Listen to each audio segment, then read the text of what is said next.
And today my adventure begins right here on these flights of steps that I just traversed as I'm making my way down here to get the view of the new River Gorge here in good old West Virginia. It's going to be a fun day today. Good morning, my friends. Welcome back to the channel. Hitch hiking Yeti here. Just finished my coffee, by the way. Will be no sipping of coffee on camera in this vlog, but have some big plans today. We're going to go check out an old coal mining town, or the remnants of the coal mining town, learn a little bit about the history, and get some beautiful views of the new River Gorge here in West Virginia. Appreciate you being here. Let's get started. And right down there below me is the new river. Look how beautiful this is. I don't know if you guys can see it or not, but right down here, there is actually a train cruising along the river, hauling some coal, looks like, from here. We are definitely deep in coal country. And if we look off down there in the distance, see where those rapids are, right there in that bend, that's where we're headed to. That is the area where we will see the old coal town, or remnants thereof, Nuttallburg. And this here is the bridge that we drove across coming into the area. That is pretty much spectacular, right? And this here is the famous location. Don't know if they still do it anymore, but they used to have one day out of the year where you could come up here and bungee jump off this bridge, off the new River Gorge bridge. So yeah, beautiful, really, really awesome. All right, let's go ahead and continue on. Okay, so that was really cool. We are now exiting the area, the welcome center. Possibly, if we can get out.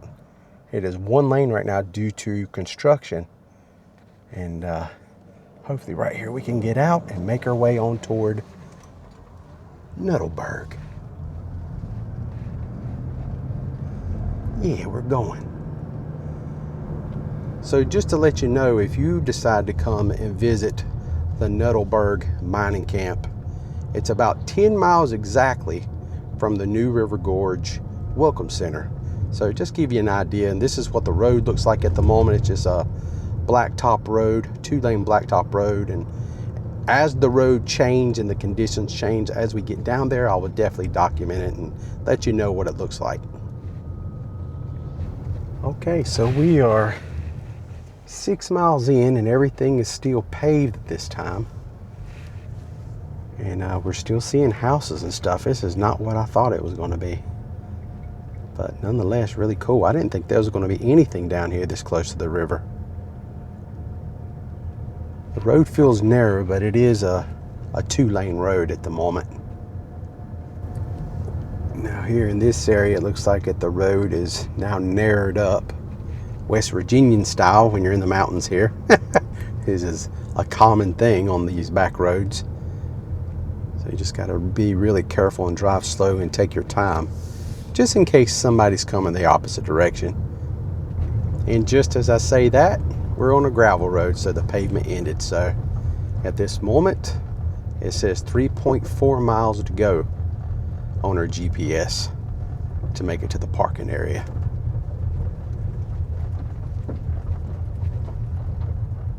I just want to take a moment to show you these rock formations here.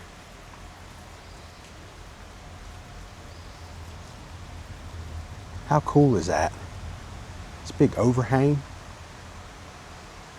That is awesome.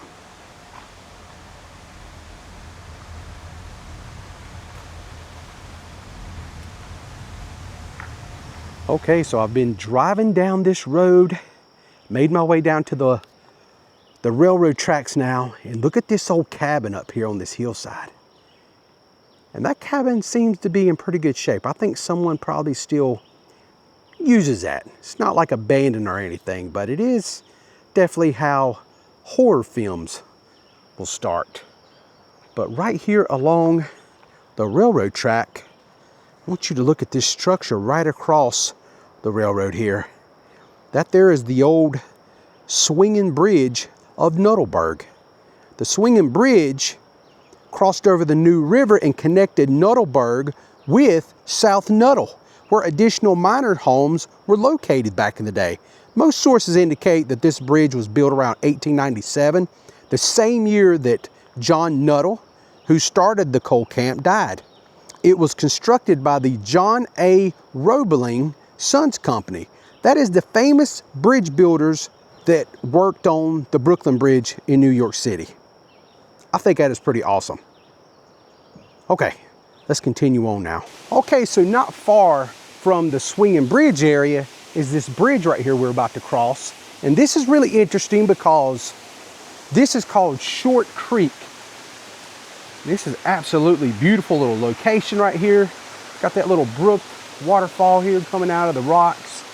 But this has got a cool story tied to it. So Nuttallburg was a segregated coal camp. And from what I read, all the black miners lived on the east side of Short Creek, and then all the white miners lived here on the right-hand side of Short Creek, or the west side. So that's why this little location is kind of important. I want to just kind of call that out a little bit and give you a little bit of history to this creek. So if you would be able to make your way down through these woods right here, you would probably find some old like foundations and stuff like that of the African American or the black miners. You would find their house, their like homesteads and stuff like that down there. So just want to make a quick little stop and point that out. Okay, I've made my way down here and parked. Let's go ahead and start exploring this old coal mining camp here of Nuttallburg. What a beautiful view, right? You got the New River, you have the mountains all around you, have the ruins of the old town right here. All this greenery and growth. So I want to talk to you a little bit about the history. Nuttallburg is one of the best preserved coal mining ghost towns here in New River Gorge in southern West Virginia. Today it sits within the New River Gorge National Park and Preserve and offers visitors a rare look at what life was like here in Appalachia, coal camp more than a century ago. So the town was founded by English immigrant and coal entrepreneur John Nuttall, who began purchasing coal-rich land along the New River in 1870. And when the Chesapeake and Ohio Railroad arrived in 1873, Nuttall was ready to ship coal from the gorge to industrial markets across the country. And Nuttall became one of the earliest and most successful coal towns here in the region. And my goodness, this is a lot of kudzu. I mean, just look at this place. It is just covered in growth. So at its peak back in the 1920s, Nuttallburg had about 500 residents here. The town included company houses, a company store, 2 schools, 2 churches, a clubhouse / hotel, a public water system, and coke ovens used to make fuel for steel production. So if you do make your way down here, do not worry. My wife's very happy because yes, they do have a bathroom here on site. But I wanted to show you this map right here real quick.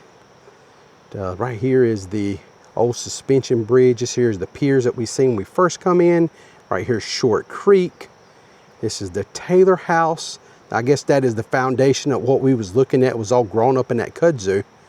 So what we're going to do now, we're going to move down this way and check out some stuff. And I definitely want to go down here. This is where the coke ovens are located.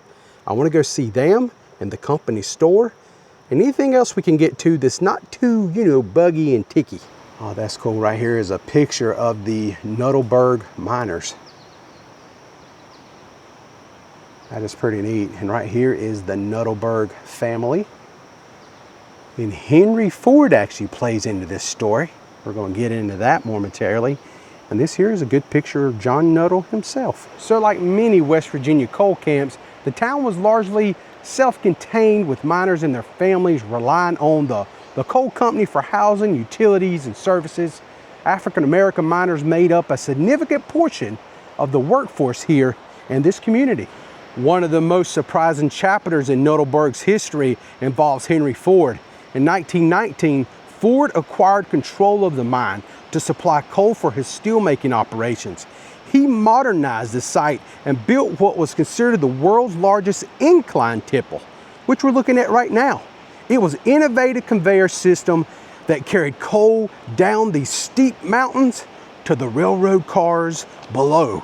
Matter of fact, we're actually walking on the old railroad track right now, and right here is the conveyor system where it would load the train car up full of coal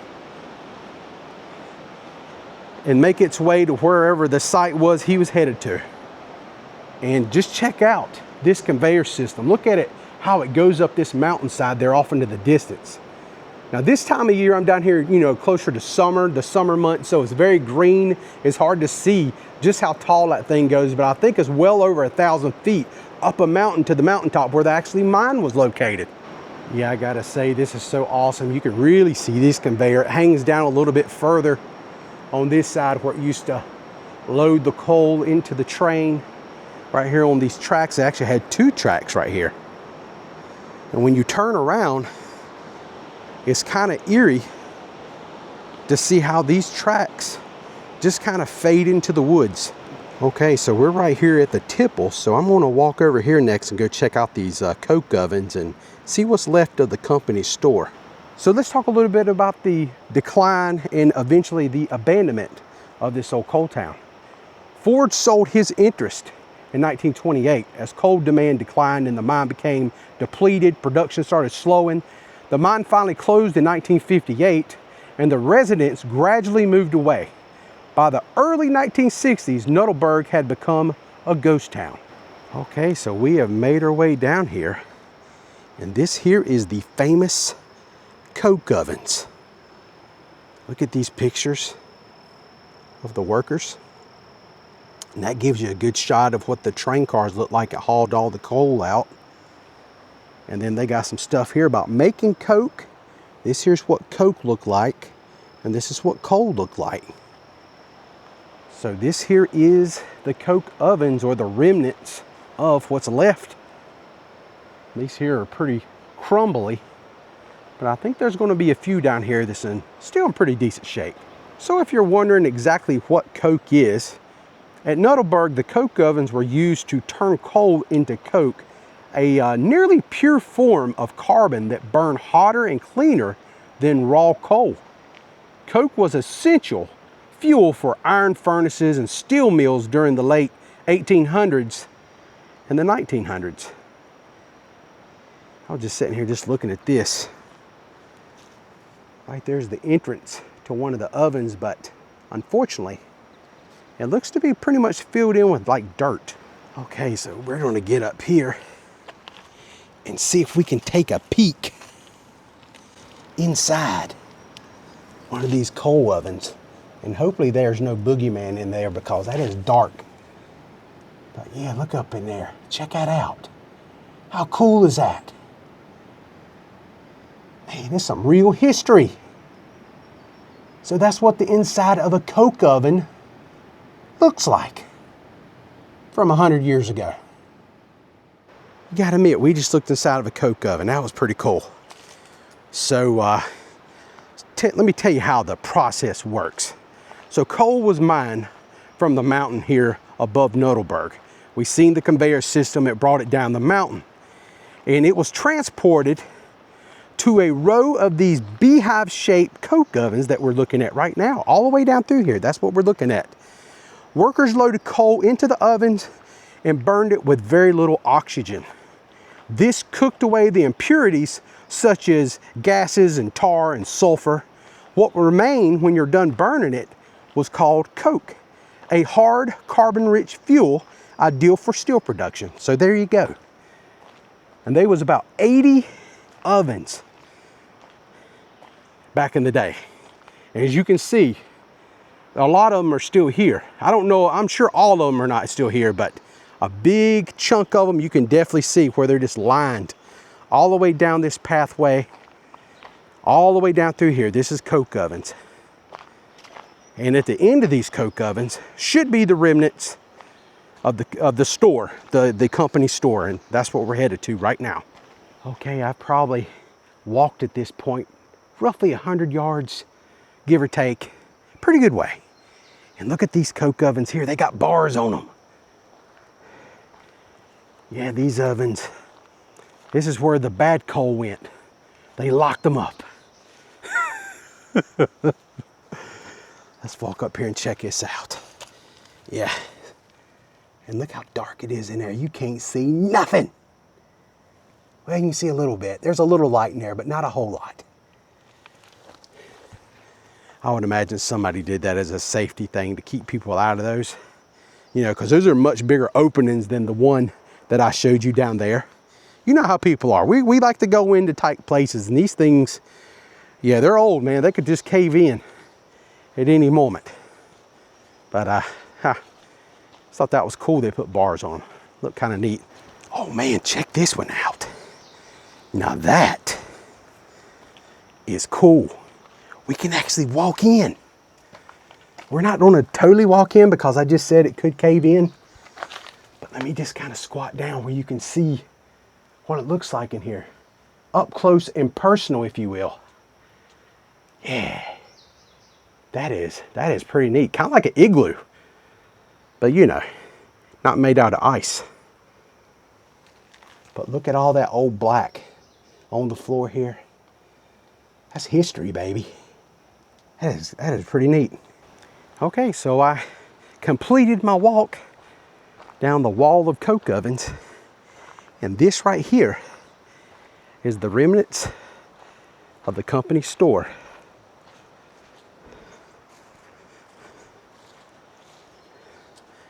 Let's walk inside and check it out. Think I come all the way up here not to walk inside the company store? We're in. That is pretty cool, pretty neat. A lot of bugs out here today. I ain't gonna kid you. You know, it's not no Sims neither. It's just few mosquitoes. I think we're going to go ahead and start to head back. I do want to look a little bit more around the tipple area to see if there's any remnants of any other kind of machinery and things like that up in that area. So the trail that I'm walking on right now is actually just above the coke ovens. They're actually right over here.